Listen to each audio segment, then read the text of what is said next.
ಎಲ್ಲ ಪ್ರಶ್ನೆಗಳಿಗೂ ಉತ್ತರ ಇವನೇ.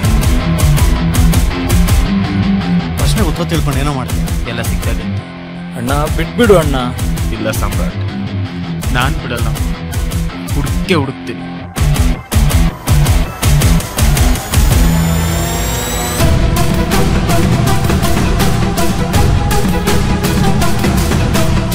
ಇಡೀ ಬೆಂಗಳೂರು ಡ್ರಗ್ ಮಾಫಿಯಾ ಕಂಟ್ರೋಲ್ ಮಾಡ್ತಾ ಇರೋದು ಅವನೊಬ್ಬನೇ. ಬೆಂಗಳೂರಿಗೆ ಯಾವುದೇ ಡ್ರಗ್ ಬಂದ್ರು ಮೊದಲು ಅವನ ಹತ್ರನೇ ಹೋಗೋದು.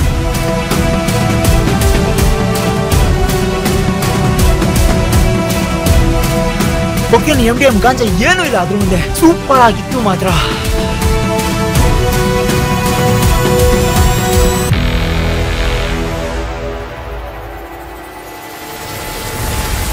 ನಮ್ಮಪ್ಪನ ಯಾಕೋ ಸಾಯಿಸ್ದೆ.